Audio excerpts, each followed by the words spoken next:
Nanti lanjut nama abang, baru semuanya. Oke, kita mulai. Bismillahirrahmanirrahim. Assalamualaikum warahmatullahi wabarakatuh. Kita mulai speakingnya ya.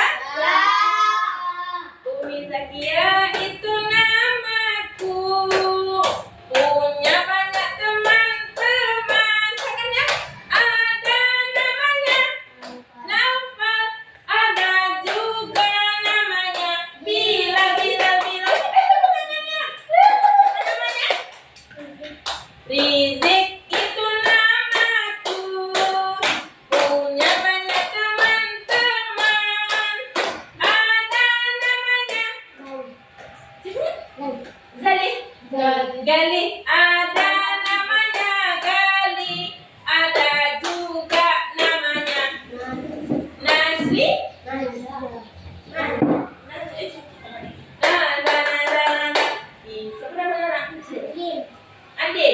Andin itu namaku, punya banyak teman-teman. Ada namanya Indah. Nama Umi siapa? Ada juga Umi Alia. Jadi di sini nanti kalau Umi kurang tepat penyebutan namanya, Umi mohon maaf. Nanti dikasih tahu Umi nama abang ini, nama kakak ini kan dulu ya. Wajar ini pertama kali Umi jumpa sama anak-anak Umi yang soleh dan soleha. Siapa orang lagi? Siapa nama Umi? Umi Zakia. Abang berapa umur abang nak? 9. Abang bilang? 9 tahun juga. Abang Izik? 8. Abang Gali? 8 juga. Abang Najib namanya? Umur berapa? 8.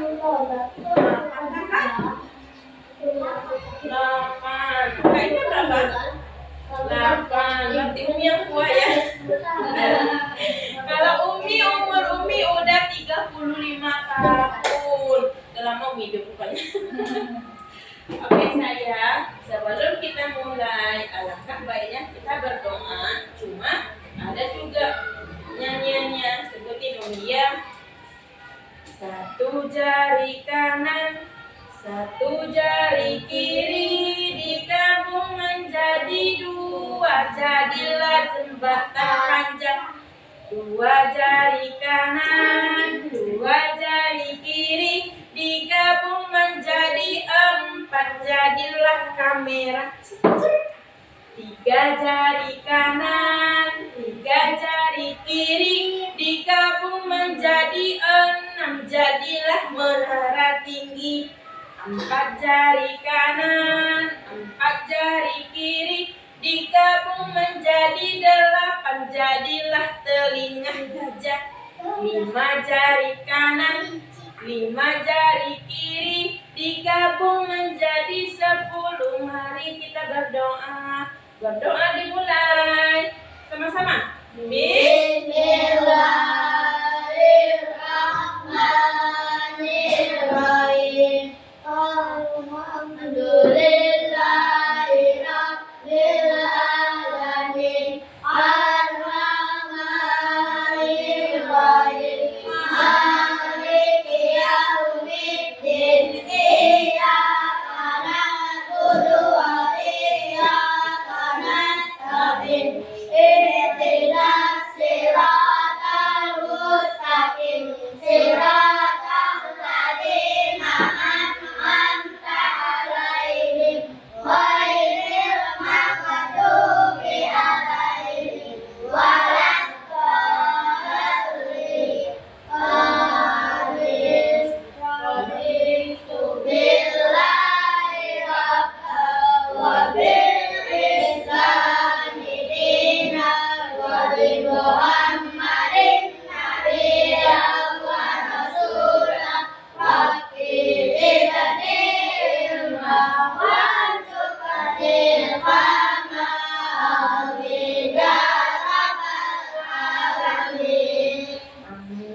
Allah, anak soleh dan soleha, pintar-pintar semuanya ya. Kita sekarang belajar tentang IPAS. Apa itu IPAS? Ilmu pengetahuan alam dan sosial. Sekarang kita masuk tentang peran komponen ekosistem. Halaman 58. Dibenerin abang ya?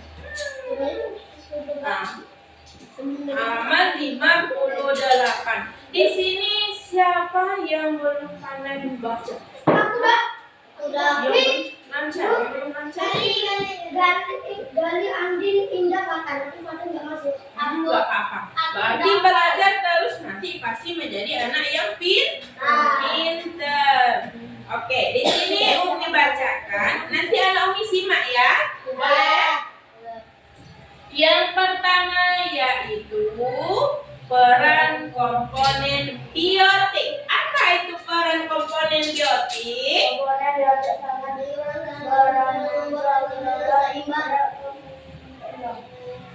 Komponen biotik itu adalah komponen yang memiliki peran tertentu yang membuat ekosistem itu seimbang. Di sini anak Umi itu harus tahu ekosistem itu apa. Ayo, apa itu ekosistem? Ekosistem apa? Ada ekosistem sawah, ada ekosistem buatan. Di sini kita akan belajar tentang komponen ekosistem biotik, yang dimana peran ini berkaitan dengan cara makhluk hidup untuk mendapatkan makanan dan memenuhi kebutuhan sehari-hari. Kita ini termasuk orang makhluk hidup enggak? Termasuk, karena kita tetap bernapas, makan nasi, minum air putih, terus dan juga kita tidur dan bangun lagi. Berdasarkan perannya dalam ekosistem, komponen biotik itu dikelompokkan menjadi 3. Berapa? 3. Yang pertama yaitu produsen. Apa itu produsen, sayang Umi?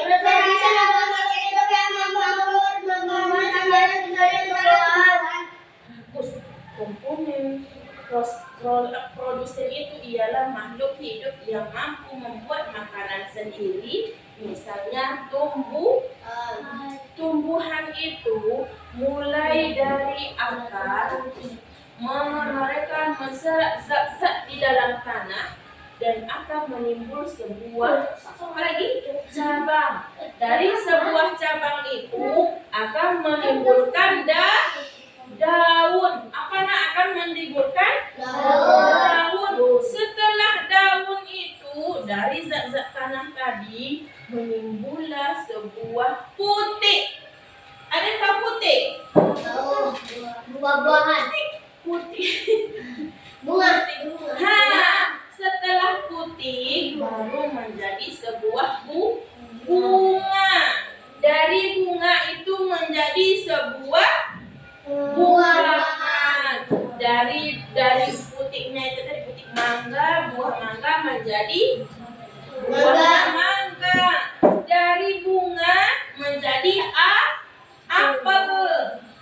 Dari bunga menjadi jeruk. Setelah berbuah dan makanan itu menjadi matang, dari penyerapan buah tadi masuk lagi ke dalam akar. Begitulah yang namanya produsen. Di sini tumbuhan mampu membuat makanan sendiri yang melalui fotosintesis.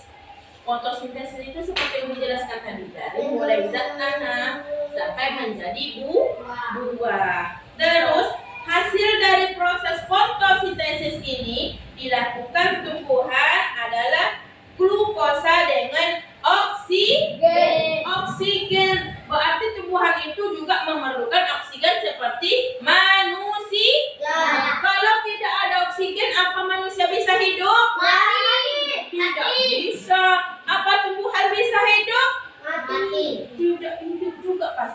akan mati. Terus kalau tumbuhan tidak kena sinar matahari, sehat atau busuk dia nanti? Busuk, karena kita ini membutuhkan oksigen dan membutuhkan glukosa dari sinar matahari.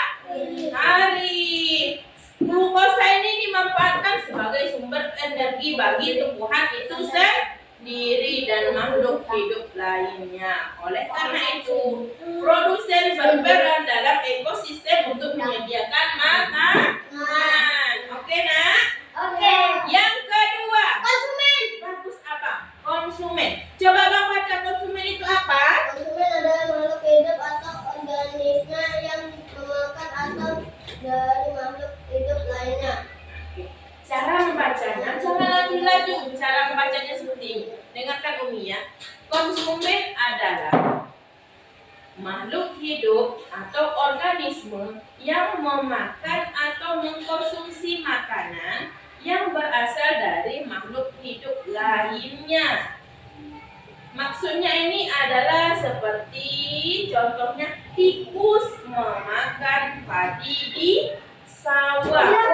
Ular memakan kelinci. Kelinci memakan wortel. Dan wortel dimakan oleh manusia. Itu namanya ekosistem. Seperti ini nak. Ayam dimakan oleh manusia. Manusia menanam padi dan dimakan oleh tikus. Tikus dimakan oleh ular. Ular dimakan oleh elang. Ular juga namanya nak. Kalau piton itu ular juga. Jadi kita hidup ini berdampingan, membutuhkan setiap kawan-kawan lain dalam kehidupan. Oke, yang ketiga, pengurai. Pengurai, baca Kak Indah, pengurai. Oke. Siapa sebagai pengurai? Komposer adalah organisme yang memiliki peran sebagai pengurai berbagai bahan organik yang berasal dari makhluk hidup yang telah mati atau sisa-sisa pencernaan. Mantap, kayak gitu cara membacanya. Jangan laju. Jadi orang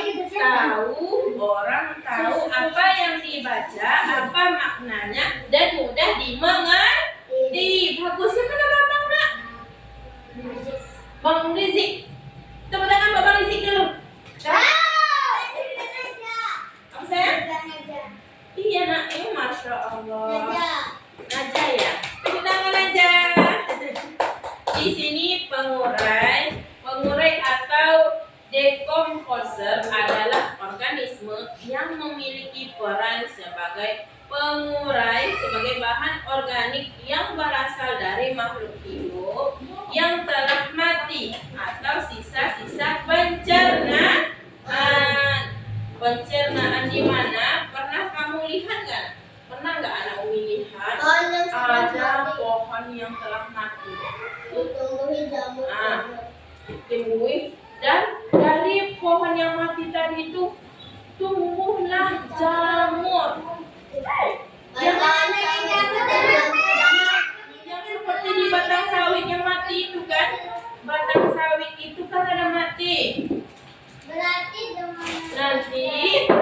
batang sawit itu mati akan ditumbuhkan jamur. Nah, di situ namanya pengurai.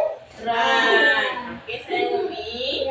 Dengan adanya jamur dan bakteri, makhluk hidup yang telah mati dapat membusuk lagi dan bagus dan kemudian terurai. Nah, pohon-pohon mati itu bukan hanya sekedar untuk menumbuhkan macam tangkos itu juga dari batang-batang yang telah mati itu bisa dijadikan Jamur. untuk Sawit. untuk sawit, untuk tumbuh-tumbuhan, untuk sawit bisa, terus untuk buah mangga bisa, Untuk semangka bisa. Untuk durian. Untuk durian, tepuk tangan buat abang. Hebat ya. Hebat anak Umi ini. Di sini anak Umi berbakti dah pada ya. Udah mengerti, udah paham apa itu peran komponen biotik. Di sini kalian juga akan bisa mempelajari bermacam-macam peran. Yang kedua itu peran komponen abiotik. Komponen abiotik adalah komponen di lingkungan yang terdiri dari benda-benda tak hidup. Nah, lanjut. Komponen abiotik memengaruhi kehidupan dari komponen biotik. Setiap komponen abiotik memiliki peranan terhadap makhluk hidup. Komponen abiotik terdiri dari air, tanah, udara, cahaya matahari, dan suhu. Pinter. Di sini yang kedua tadi, yang pertama yaitu peran komponen biotik. Yang pertama tadi yaitu produsen, konsumen, dan pengurai. Sekarang yang kedua itu peran komponen abiotik. Di mana peran komponen abiotik ini adalah terdiri dari benda-benda tidak hidup. Air hidup tidak? Tidak. Tanah hidup tidak?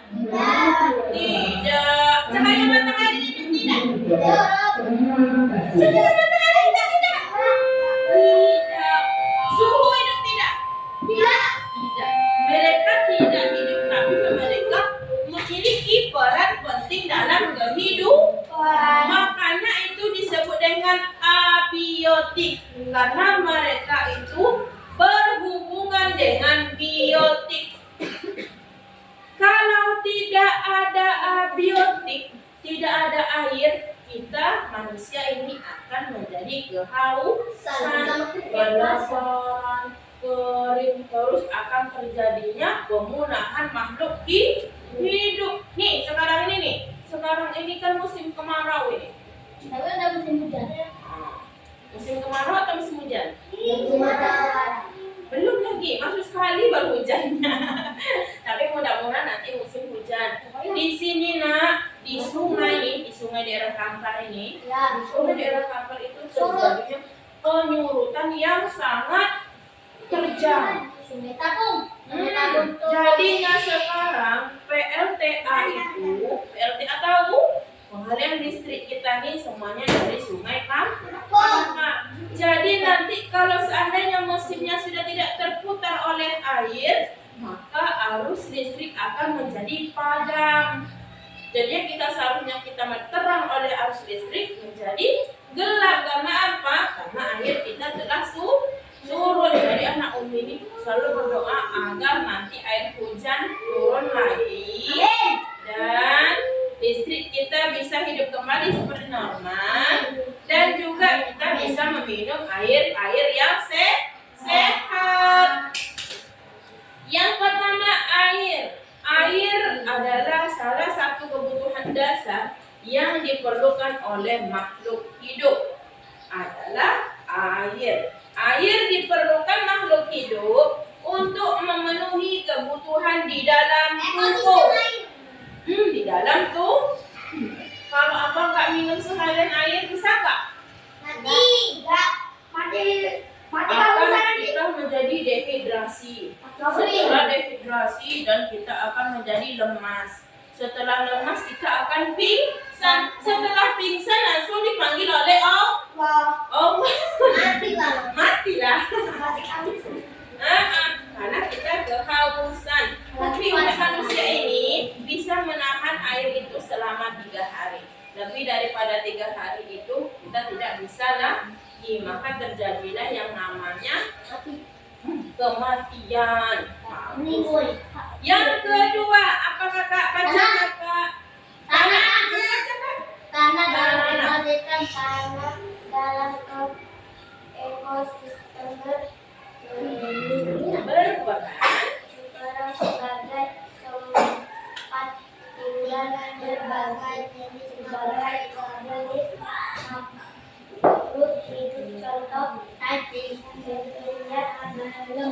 kencing yang hidup di dalam tanah dan tumbuhan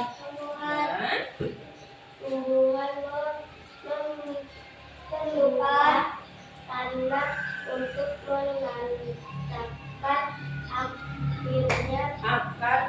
akarnya tanah juga berperan sebagai sumber Jalan nggak apa-apa. sebagai tumbuhan agar tumbuhan subur jenis tanah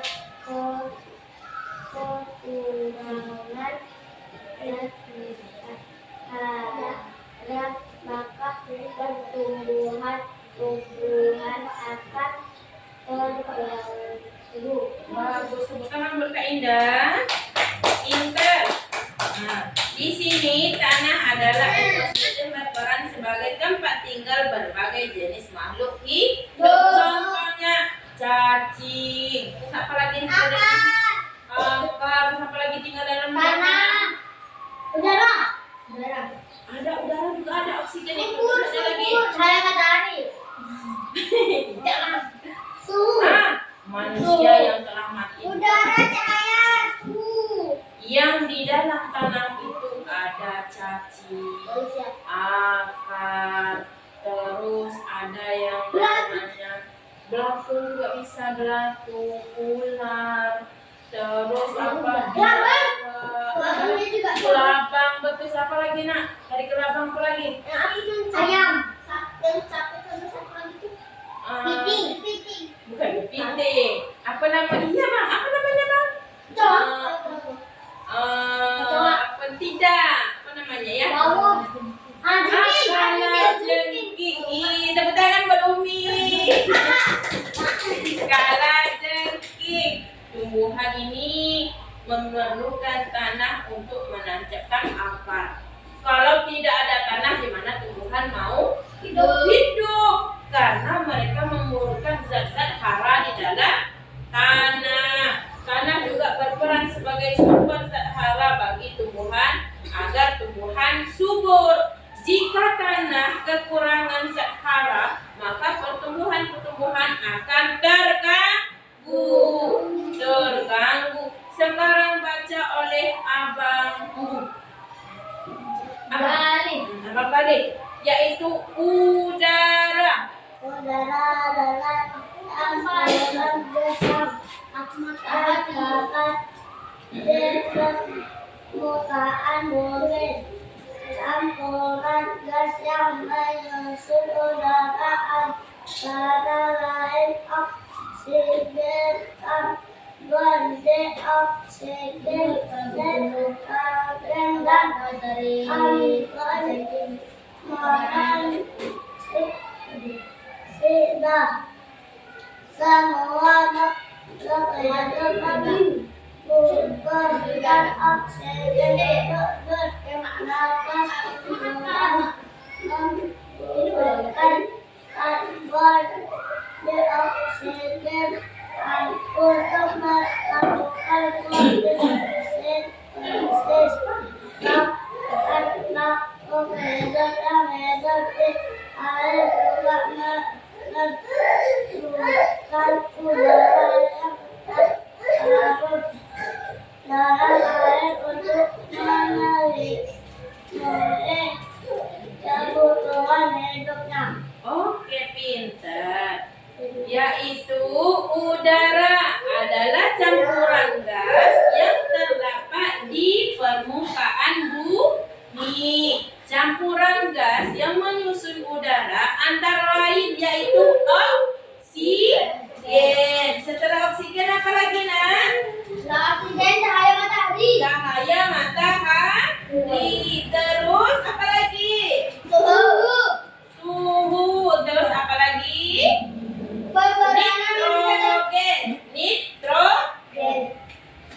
Nitrogen dan karbon monoksida. Di situ anak Umi bisa lihat semuanya bahwa udara itu sangat penting dalam kehidupan. Karena udara ini disebut dengan apa tadi? Ayo. Udara adalah campuran gas yang terdapat di permukaan bumi. Nah, di sini udara itu disebut sebagai dengan oksigen.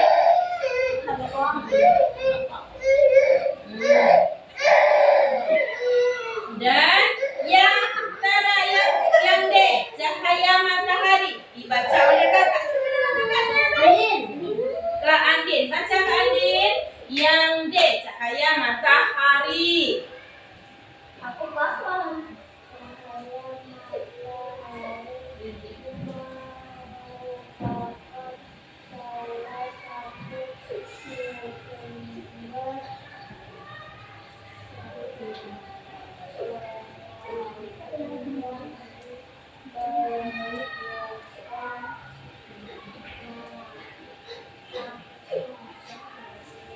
Makhluk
Oke.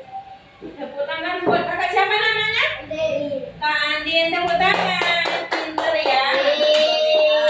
Cahaya matahari merupakan salah satu sumber energi yang diperlukan makhluk hidup di bumi. Dalam proses fotosintesis, tumbuhan memerlukan cahaya matahari. Bukan tumbuhan saja yang memerlukan cahaya matahari, manusia juga memerlukan cahaya matahari. Karena cahaya matahari itu memiliki zat dan vitamin pada tubuh. Apabila anak Umi berjemur dari jam 8, bukan jam 6, dari jam 8 sampai jam 11, itu zat pada matahari itu memiliki produsen pada otak. Memiliki otak kita itu lebih cerdas. Tapi ada gosok. Enggak lah. Yang kosong itu antar jam 12 sampai jam 3. Kalau jam 6 itu masih pada suhu pagi. Suhu pagi itu bercampurnya antara suhu udara dengan zat malam. Terus zat makanan yang dihasilkan oleh tumbuhan ini berperan sebagai sumber energi pada makhluk hidup lainnya. Oke, yang suhu dibaca oleh abang. Boleh, kan? Baca, sebab suhu. Mengaruhi kehidupan makhluk hidup. Contohnya tumbuhan tertentu yang dapat hidup pada suhu tertentu karena terumbu karang, termasuk makhluk hidup dalam air yang hanya dapat tumbuh pada suhu tertentu. Jika suhu air tinggi, maka terumbu karang akan mengalami pemutihan mati. Begitu juga dengan tumbuhan yang hidup di daerah panas akan mati atau terhambat pertumbuhannya jika hidup di daerah dingin. Bagus. Suhu lingkungan mempengaruhi kehidupan makhluk hidup. Contohnya tumbuhan tertentu hanya dapat hidup pada suatu suhu tertentu. Ada yang tahu nggak? Di sini negara mana yang disebut dengan negara es? Salju. Negeri. Iya, di mana? Apa nama negaranya? Korea. Ada apa? India. Enggak ada di Indonesia. Kalau di Indonesia belum ada musim dingin, belum ada musim salju, belum ada. Ayo, yang disebut dengan negara kan apa? Ayo cepat saya ini. Ayo. Yang di situ Malaysia. Malaysia enggak. Di situ tinggal Antartika. Bagus. Lanjut apa lagi? Gunung Semeru. Gunung salju. Gunung Antartika. Berada di Gunung Fuji. Pintar, tepuk tangan. Di Antartika. Yang memiliki koran yang tidak ada sama sekali cahaya Di situ matahari. ada mayat yang dibunuhnya ya. Di sini cahaya matahari ada, tapi dia lemah oleh musim dingin. Di situ nak gunung disebut dengan gunung es. Bukan gunung biasa lagi, gunung es. Kalau di Indonesia ada gunung Semeru, tidak ada es di situ. Terus ada apa lagi? Ada gunung Botan. Gunung berapi. Ya. Gunung Krakatau. Iya, Gunung Krakatau juga. Ayo, Umi mau nanya. Kenapa anak Umi melihat terumbu karang? Ayo, pernah nggak anak Umi melihat terumbu karang? Ada di bawah dasar laut. Ada di dasar Iya, ada di dasar laut. laut. Kalau terumbu karang ini ada hidup, ada di dalam sungai nggak? Enggak. Enggak ada. Ada yang di mana? Karang ini berada di dalam dasar laut. Karena apa? Terumbu karang ini memerlukan zat asin dalam air laut. Iya, asin. Air laut itulah yang datangnya garam. Siapa yang di sini suka garam? Kalau tidak ada garam, mana enak makanannya? Banyak. Harus ada seimbang.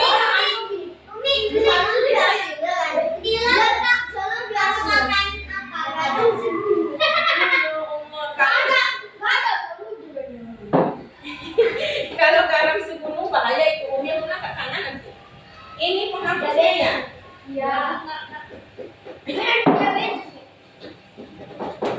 Macam mana? Sini, ambil nak, hapuskan saya.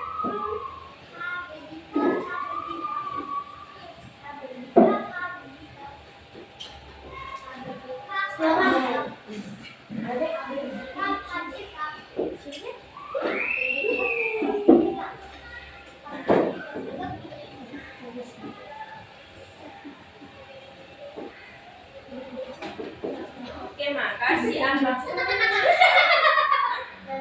Abang Najak. Di sini kita yang pertama tadi kita belajar apa? Peran.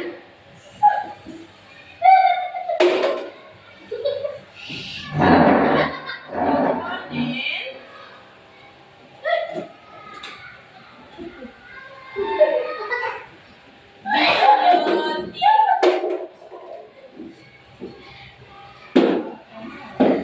Yang pertama tadi apa perannya? Yaitu produsen. Apa? Produsen.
peran manusia dalam ekosistem.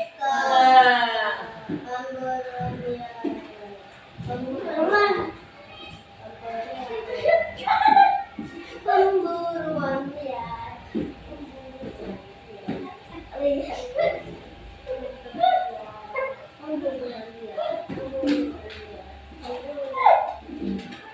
Ekosistem. Peran manusia dalam ekosistem yang akan dibacakan oleh Abang Bilal. Yang A. Pemburuan liar. Oke, pemburuan liar. Bacakan A. Manusia berburu hewan secara liar. Jika dibiarkan, beberapa jenis hewan yang diburu akan punah, terutama hewan langka seperti singa dan gajah. Jika pemburuan liar terus dilakukan, maka makhluk hidup akan terancam punah. Punahnya suatu makhluk hidup akan mengganggu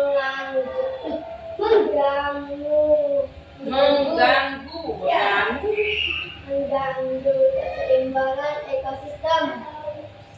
Oke, pemburuan liar. Manusia berburu hewan secara liar. Apabila manusia memburu hewan secara liar, maka akan terjadinya pemunahan pada hewan. Kayak gini nah. Kalau kita selalu menangkap dulu, waktu zaman Umi dulu, itu dulu yang namanya apa namanya tuh? Bukan. Yang ada tanduknya itu rusa. Rusa dulu banyak banget. Rusa dulu itu banyak. Cuma karena dijadikan oleh orang sebagai konsumsi, jadi mereka memburu rusa itu banyak sampai terjadilah kepunahan pada rusa. Berarti pas rusak punah Umi juga tahu. Tahu, karena juga Umi juga dulu memburu rusa. Termasuk Umi. Karena kenapa? Dulu jual beli rusa itu sangat mahal. Lebih mahal, kalau dilihat lebih mahal daripada daging sapi. Rusa itu. Karena rusa itu dia dulu banyak. Manusia pun tidak berpikir kalau rusa itu akan punah karena pembunuhan liar. Jadi kita sekarang sayang Umi, kita boleh membunuh, cuma jangan sampai memunahkan.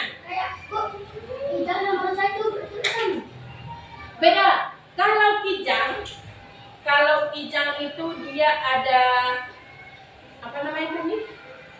Ada garis-garisnya ya Nia. Ada bentuknya. Kalau sedangkan rusa itu seperti kambing, cuma bedanya rusa ini memiliki tanduk. Tanduknya cantik loh nak.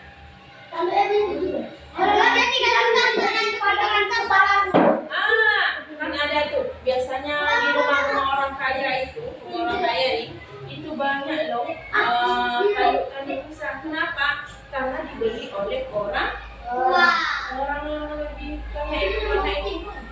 Ada nak, di orang kaya orang suku. Kenapa? Mereka itu memiliki seni yang luar biasa. Kalau kijang ini, kalau laki-laki itu semakin banyak tanduknya. Semakin mahal. Kalau tanduknya kecil itu harganya murah. Oke. Iya, tanduknya mahal. Karena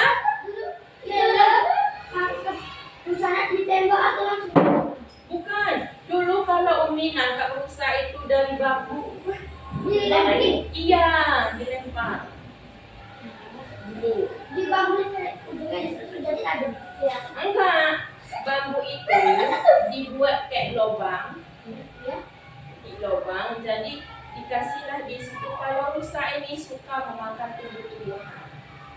Nanti gimana nanti Yang seperti kasih duri. terus kayak jagung, dia suka itu. Nah, dimakannya pas dia nginjak masuk ke dalam lubang itu. Jadi di dalam lubang itu dia letakkanlah batu agar dia bisa langsung mati di dalamnya. Lah, apa? Duri-duri. Duri-duri. Yang kedua, penebangan dan pembakaran hutan yang akan dibacakan oleh Abang Najwa.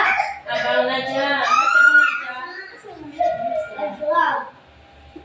Kakak, tolong. Penebangan dan pembakaran hutan. Manusia menebang dan membakar hutan menjadi tujuan tertentu. Misalnya untuk diambil kayu dan membuat lahan baru untuk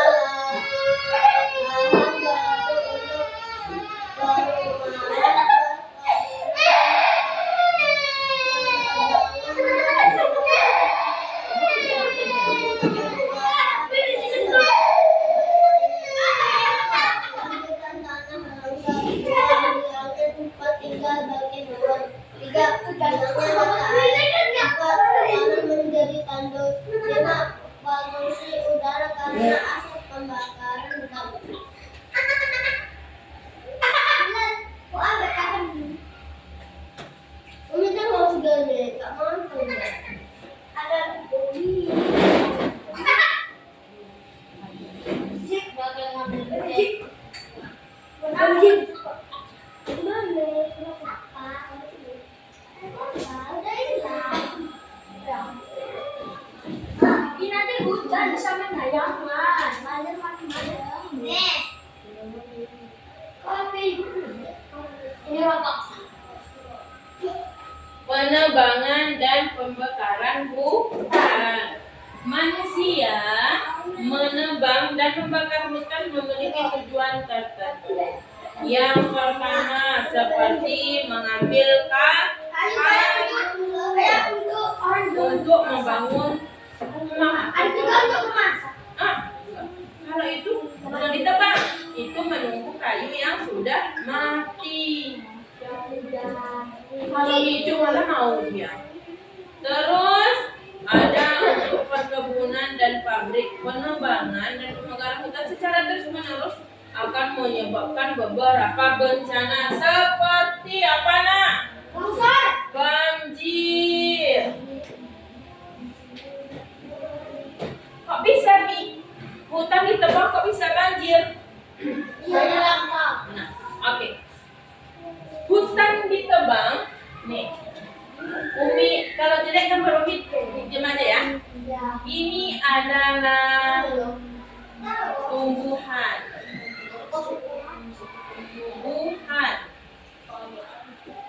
Tumbuhan di mana setiap tumbuhan ini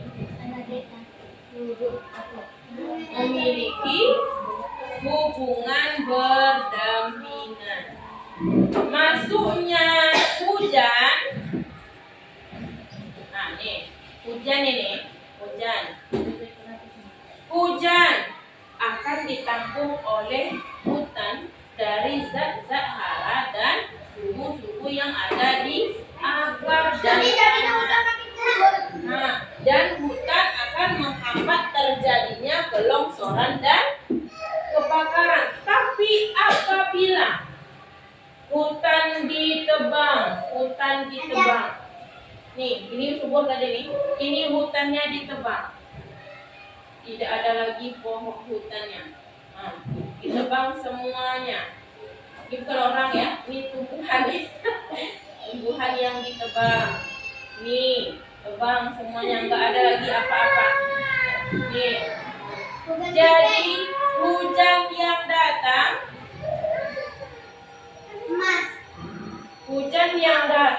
tidak ada yang menampung dalam tanah.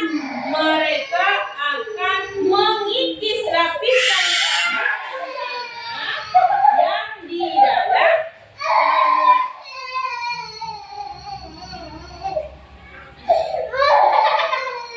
Paham sayang Mi? Nah, di sini tanah subur dan air. Nih, air nih, anggaplah sungai. Sungai apa nih?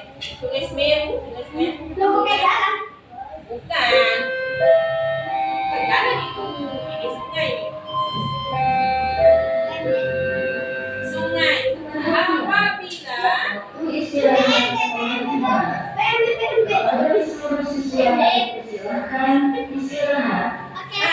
apabila ada tumbuhan, dia tidak akan langsung masuk ke sungai.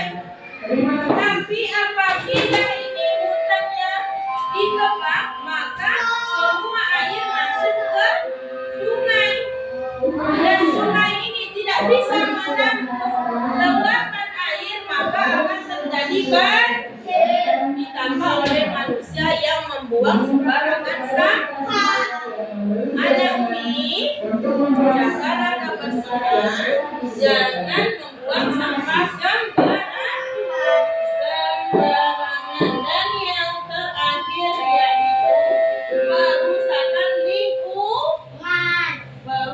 lingkungan air. Yang akan dibacakan oleh Abang Bilal. Aku nggak ada. Yang mana? Udah Abang buat tadi. Merusakan lingkungan air, nak. Yang ini perusahaan lingkungan air. Iya, betul. Perusahaan lingkungan air. Air adalah komponen yang sangat penting bagi ekosistem. Aktivitas manusia seperti penggunaan pupuk kimia, menebang pohon dan membuang sampah sembarangan dapat mencemari air. Pencemaran air dapat merusak ekosistem perairan dan mengganggu kehidupan makhluk hidup di dalamnya. Oke. Di sini merusakan lingkungan liar air. Di sini maksudnya yaitu pencemaran air dapat merusak ekosistem perairan yang mengganggu kehidupan makhluk hidup. Kalau di dalam sungai banyak sampah, banyak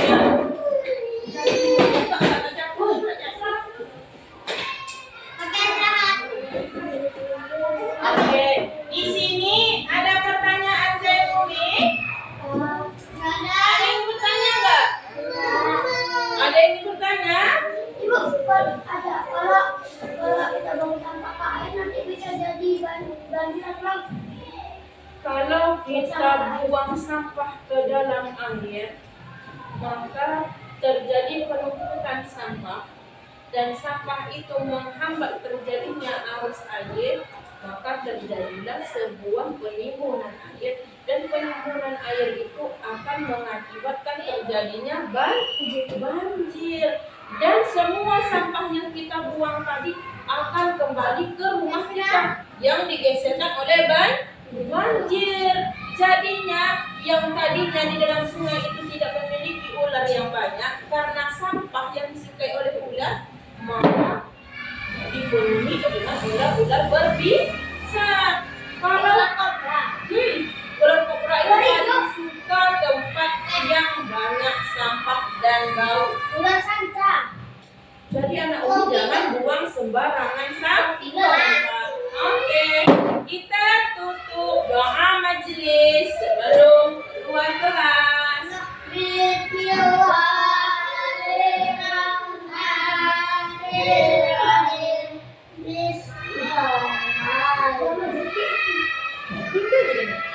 Subhanakallahumma wa bihamdika asyhadu an la ilaha illa anta astaghfiruka wa atubu ilaik. Kita selesainya baca ayat. Tak ada.